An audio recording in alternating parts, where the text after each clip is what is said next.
இனிய காலை வணக்கம் மக்களே. என்றும் அன்புடன் பாலசுப்ரமணியன்.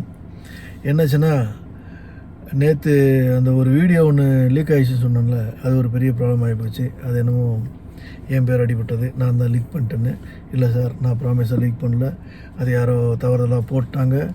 தவறுதலாக அங்கே வந்து அன்றைக்கி ஷூட்டிங் வந்தவங்க யாரும் எடுத்து போட்டிருக்காங்க, அது நான் போடலை அப்படின்னு சொல்லிட்டேன்.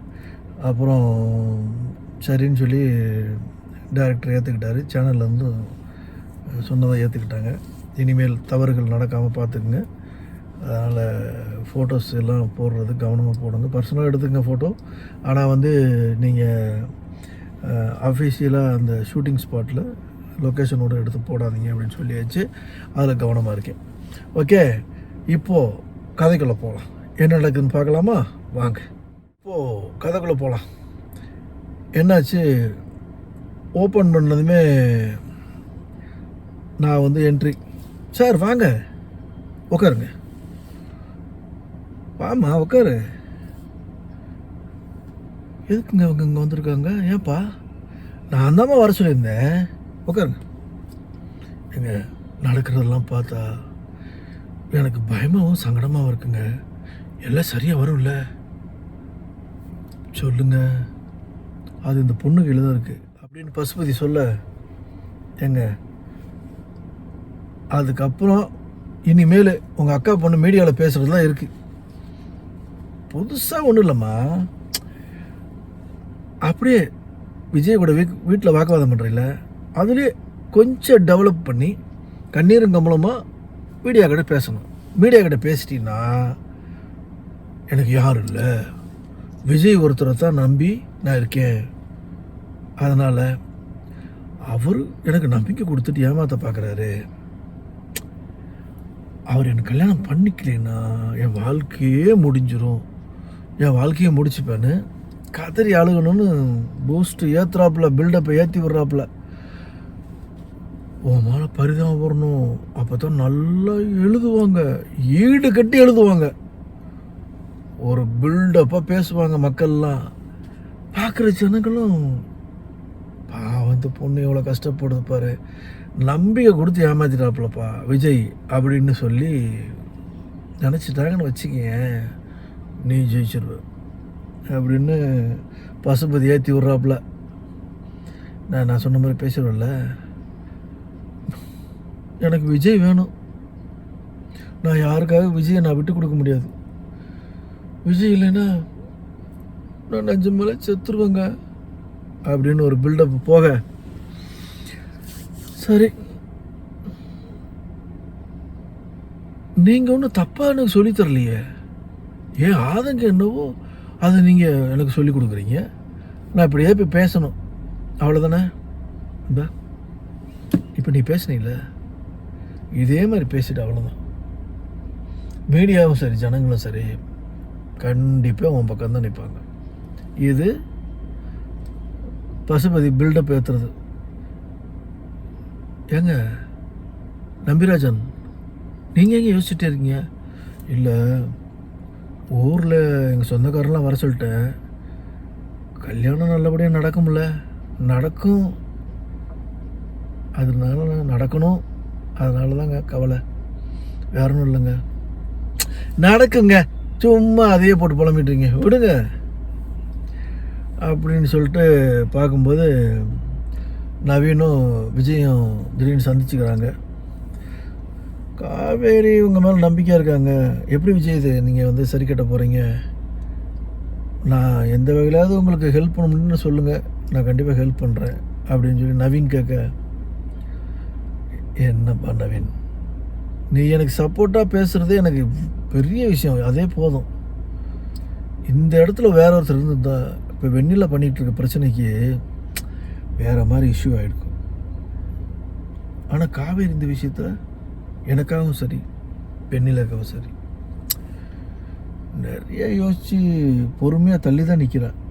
பரவாயில்ல, காவேரி வெண்ணிலாவை கூட்டிகிட்டு வந்ததெல்லாம் எந்த பொண்ணுமே செய்ய துணியாத ஒரு விஷயம் தெரியுமா? அவள் செஞ்சுருக்கா. வெண்ணிலாவை கவனிச்சுக்க அலோவ் பண்ணால் அது அவர் கஷ்டமாக தான் இருந்துச்சு. அதை மீறி என்கிட்ட சண்டை போட்டான். என்ன பண்ண, கட் பண்ண காவேரி வீடு. என்னம்மா உட்காந்துருக்க? என்ன பண்ணுறது, விதியேன்னு உட்காந்துருக்கேன். நான் சொல்கிறது யாருமே கேட்குறது இல்லையே. நீ சொல்கிறது என்னம்மா நான் கேட்கல. அப்பள வியாபாரத்தை கொஞ்சம் பெருசாக்கு, நான் சமாளிச்சுப்பேன்னு சொன்னேன் இல்லை. அதான் அப்பள வியாபாரத்தை பெருசு பண்ணிகிட்ருக்கு. அந்த வேலையை நான் பார்த்துக்கிட்டு இருக்கேன். ஆமாம், ஒன்றுமே தெரியாத மாதிரி பேசு அப்படின்னு அம்மா சொல்கிறா. காலையில் நீ போனதுக்கப்புறம் வெண்ணிலா இங்கே வந்து என்னெல்லாம் பேசிட்டு போனான்னு தெரியுமா? கங்கா அவங்ககிட்ட சொல்லியிருப்பாளே, அங்கே வந்தால கங்கா, அவன் சொல்லலையா? அக்கா சொன்னான். இந்த பாருமா, வெண்ணிலா வந்தா என்கிட்ட வந்து பேசுனா போயிட்டா. அது அதோட விடுமா, ஏம்மா அதை போட்டு பெருசு பண்ணிக்கிட்டு கிடக்க? நாம் இப்போ பிஸ்னஸை பற்றி மட்டும் பேசுவோம்மா. நல்ல ஆர்டர் கிடச்சிருக்கு, அதை நம்ம எடுத்து எப்படி சரியாக செய்ய போகணும் அது யோசனை மட்டும்தாம்மா என் மைண்டில் ஓடிக்கிட்டு இருக்கு. அதை தாம்மா நம்ம செய்யணும். சும்மா எதையோ அதை இதுன்னு பேசிகிட்டு இருக்காத. எனக்கு இன்றைக்கி 2 பேர் ஆர்டருக்கு கிடச்சிருக்குமா, அக்கா சொல்லலையா அவங்ககிட்ட? அதனால் ஆர்டர் மட்டும் பண்ணுவோம்.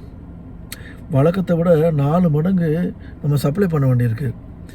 எக்ஸிபிஷன் முடியறதுக்குள்ளே இன்னும் ஒரு 4-5 ஆர்டராவது கிடச்சிடணும்னு நம்பிக்கை கணக்குக்கு அப்படின்னு பேசிகிட்டே இருக்கா. அப்புறம் மிஷின் வச்சு தான் அப்ளை பண்ணோம். அவ்வளோ ஆர்டர் கிடச்சிருக்கு. அவ்வளோ ஆர்டர் கிடச்சிரும். நீ தைரியமாக இருக்கியா இல்லை நடிக்கிறியாடி? இல்லை எல்லாத்தையும் சாதாரணமாக எடுத்துக்கிற மாதிரி பேசிகிட்டு இருக்க? இல்லை கேட்குறேன். அந்த வெண்ணிலா ராட்சசி மாதிரி வீட்டுக்குள்ளே வந்து அந்த கத்திட்டு போனா தெரியுமா? எனக்கு ஈரக்குள்ள நடுங்கி போச்சு. உங்ககிட்ட வந்து பேசினாலுமே அங்கே வந்து சொன்னாலே. நான் அப்போவே உனக்கு ஃபோன் போடணும்னு நினச்சேன். வேலையாக போயிருக்கே, பொழப்பை கெடுக்க வேணாம்னு தான் யோசிச்சு வந்ததும் கேட்டுக்கலாமே அப்படின்னு இருந்தேன்.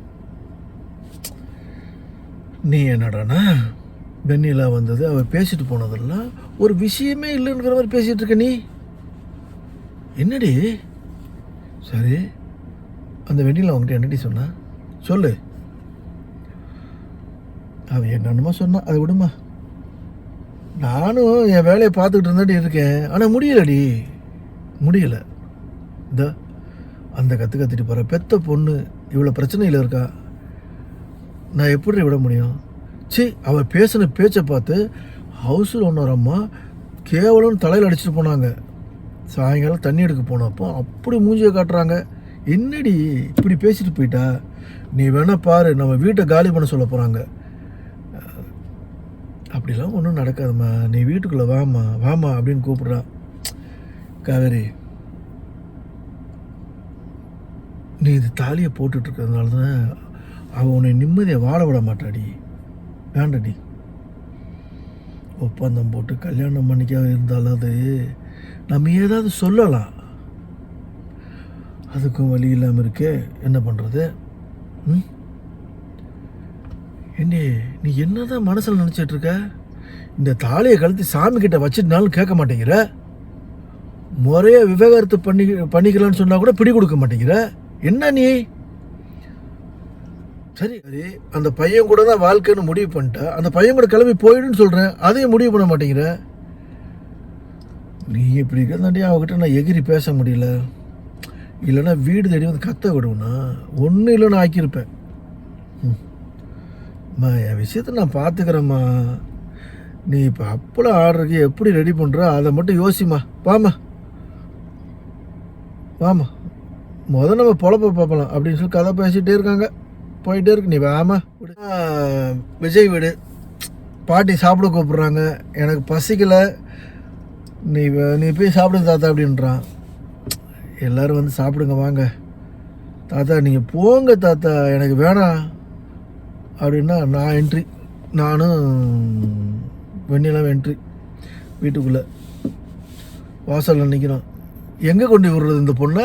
விஜய் வீட்டில் உடனே அம்மா நீ போ நான் பார்த்துக்கிறேன், நீ போ, நான் கிளம்புறேன், நீ காலையில் வந்துடு. எங்கே கல்யாணம் பண்ணி வைக்க எவ்வளோ திமிரு போகிறேன். கல்யாணம் பண்ணி வைக்கிறதுக்கு நீ காலையில் வந்துடு. இப்போம்மா நான் போய்க்கிறேன். டேய் என்னங்கடா அது? நில்லியங்க பாட்டி, நில்லுடியங்க. என்ன நினச்சிக்கிட்டு என்ன உள்ளே வர? நீ என்ன நினச்சிட்டு நீ உள்ளே வர? இந்த வீட்டோட கௌரவத்தையும் பேரனுடைய கௌரவத்தையும் ஊரெல்லாம் வச்சு அசிங்கப்படுத்தி விட்டு எதுவுமே நடக்காத முறையில் வந்துக்கிட்டு இருக்க. இதுதான் என் வீடு, நான் என்ன எங்கே போக சொல்கிறீங்க, நான் எங்கே போக முடியும் அப்படின்னு அவக்காவலு. என்ன நீ தேடி வச்சதா? உள்ள உங்கள் அப்பா அம்மா தேடி வச்சதா என்ன? உன் வீடுன்னு உரிமையோடு சொல்கிற?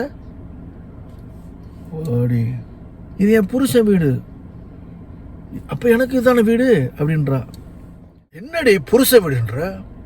டேய் தாத்தா, டேய் விடுற பார்த்துக்கலாம். இல்லை பேச வேண்டியதை பேசியாச்சு. பார், என்ன வாட்டு புருஷன் கருசன்லாம் சொன்னேன், அவ்வளோதான் சொல்லிட்டேன். எனக்கு ஐயோ மறுபடியும் சட்டையை பிடிச்சி தூக்கிடுவானோ, கொன்றுவானோ, அடிச்சிருவானோ அப்படின்னு சொல்லிட்டு பயந்துகிட்டே இருக்கேன். என்னடி இங்கே வந்து இப்படி பேசுகிற, ஒன்றுமே தெரியாத மாதிரி பேசுகிற, அங்கே போய் மீடியாவில் மட்டும் எக்கச்சக்கமாக பேசுகிற. நாடகம் நாடகம் நாடகம் நாடகம் பண்ணிட்டு தெரியாடி நீ அப்படின்னு. இல்லை விஜய், எனக்கு நீ வேணும், இதையே தான் சொல்லிக்கிட்டு இருக்க. என்னை விட்டு நீ போயிடக்கூடாது, எனக்கு நீ வேணும். அதுக்கு நான் மீடியாவெல்லாம் அப்படி பேசினேன். எனக்கு வேறு வழி தெரியல விஜய். விஜய் வந்து ஏய் இந்த மாதிரி அழுகிறத நிறுத்து. நானும் கூட நின்றுக்கிட்டு இருக்கேன். என்னென்னா என்ன பிரச்சனை நடக்க போகுதுன்னு தெரியல. இந்த பொண்ணை இங்கே விட்டுட்டு தான் போகணும். தாத்தா சொல்கிறாரு, ஏதோ நான் ஆரங்க திட்டம் போட்டு ஏமாத்தலாமா, நடக்கூடாது, நடந்து போச்சு. உன்னுடைய நிலைமைக்கு நாங்கள் பரிதா மட்டும்தான் பட முடியும், வேறு ஒன்றும் பண்ண முடியாது அப்படின்னு தாத்தா சொல்ல, உன்னை எதிர்காலத்துக்கு என்னமெல்லாம் பண்ணணுமா அதெல்லாம் விஜய்னு பண்ணுறான்னு சொல்லியும் நீ எதையுமே கேட்காம இப்படி பண்ணுறது கொஞ்சம் கூட சரியில்லைம்மா. அவன் நம்ம சாக்லேட்டு கடையில் சாக்லேட் வாங்குற மாதிரி எனக்கு விஜய் தான் வேணும், எனக்கு விஜய் தான் வேணுன்றா. நான் வேறு மாட்டிக்கிட்டு முழிக்கிறேன், நானும் பக்கத்தில் நிற்கிறேன். என் எதிர்காலமே விஜய் தான் அப்படின்னு சொல்லிகிட்டு இருக்கேன். அதே உங்களுக்கு யாருக்குமே புரிய மாட்டேங்குது அப்படின்னு டிஸ்கஷன் போய்கிட்டு இருக்கு. அதையே தான் பேசிகிட்டு இருக்காங்க. என்னவா நீ முட்டாள்தனமாக பேசிகிட்டு இருக்க? விஜய் கல்யாணம் ஆகிடுச்சு, வேறு வாழ்க்கைக்குள்ளே போயிட்டேன்னு சொன்னால் அதை புரிஞ்சிக்கவே மாட்டியா நீ?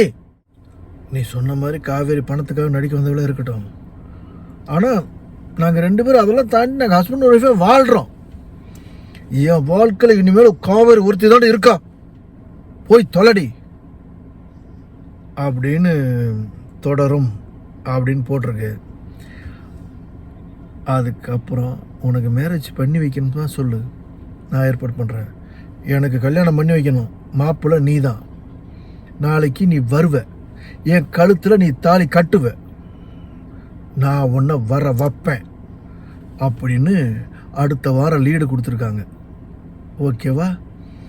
அதேமாதிரி இன்றைக்கி சப்போர்ட் பண்ண மாதிரியும் என்றைக்கும் சப்போர்ட் பண்ணுங்கள். இன்றைக்கி தூக்க கலக்கத்தில் கொஞ்சம் அப்படியே தான் போதையில் இருக்க மாதிரி பேசிட்டேன்.